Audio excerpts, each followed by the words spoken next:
बंदूक की नोक पर वोट, ऐसा हमारे चुनाव इतिहास में अक्सर होता आया है और अब लोकसभा चुनावों की तारीखों का भी ऐलान हो गया है। पार्टियां तैयारियों में जुटी हुई हैं। मतदाताओं को रिझाने के लिए बयानबाजी का दौर चल रहा है।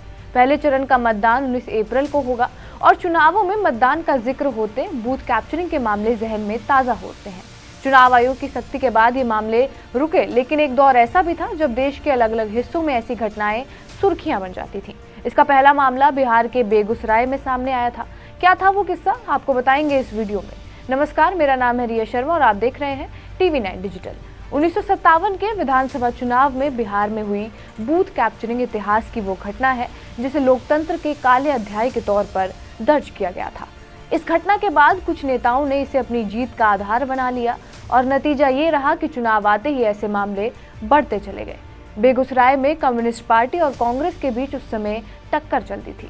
1952 के विधानसभा चुनाव में कांग्रेस ने जीत दर्ज की, लेकिन 1956 में कांग्रेस विधायक का निधन होने के कारण यहां की सीट खाली हो गई और वहां पर 1956 में उपचुनाव हुए। इस चुनाव में कम्युनिस्ट पार्टी के उम्मीदवार चंद्रशेखर सिंह ने सीट पर कब्जा किया। 1957 के विधानसभा चुनाव में एक बार फिर दोनों पार्टियां भिड़ी। कांग्रेस के सरयुग सिंह का मुकाबला कम्युनिस्ट पार्टी के विधायक चंद्रशेखर से था।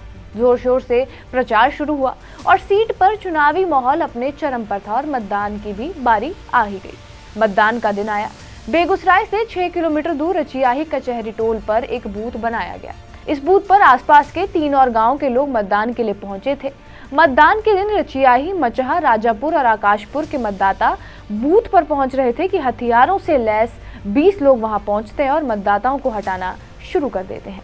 दूसरे पक्ष के विरोध करने पर मामला हाथापाई तक पहुंच गया। एक पक्ष ने बूथ कैप्चर किया और फर्जी वोटिंग को अंजाम दे दिया। उस दौर में मतदान केंद्रों पर सुरक्षा व्यवस्था नदारद रहती थी। आमतौर पर लोगों को ऐसी घटनाओं की जानकारी अगले दिन अखबारों के जरिए पहुंचाई जाती थी। कई मीडिया रिपोर्ट्स में ये दावा भी किया गया है कि स्थानीय लोगों का कहना था कि जिन दबंगों ने बूथ कैप्चर किया वो कांग्रेस प्रत्याशी सरयुग प्रसाद सिंह के समर्थक थे। चुनाव के परिणाम आए और सरयुग प्रसाद सिंह की जीत हो गई। बताया गया कि उस दौर में कांग्रेस कैंडिडेट सरयुग प्रसाद और इलाके के माफिया कहे जाने वाले कामदेव सिंह की दोस्ती काफी चर्चित थी। कथित तौर पर सरयुग के कहने पर भी माफिया कामदेव सिंह ने मतपेटी लूटी और बूथ पर कब्जा जमा ही लिया। ये घटना आग की तरह फैली। बेगूसराय की रचियाही कचहरी टोल पर हुई ये वारदात लोकतंत्र के लिए चुनौती बन गई, क्योंकि इस मामले के बाद बिहार और दूसरे राज्यों में भी ऐसे मामले सामने आने लगे। कुछ नेताओं ने इसे जीत का आधार बना लिया और बेगूसराय के लोगों का कहना यह था कि वो घटना यहाँ के इतिहास पर एक दाग जैसी है। हालांकि उस घटना के बाद रचियाही कचहरी मतदान केंद्र पर दोबारा बूथ कैप्चरिंग की घटना नहीं हुई, लेकिन एक समय ऐसा भी आया जब चुनाव आयोग की सख्ती के बाद ऐसे मामलों में कमी आना शुरू हुई।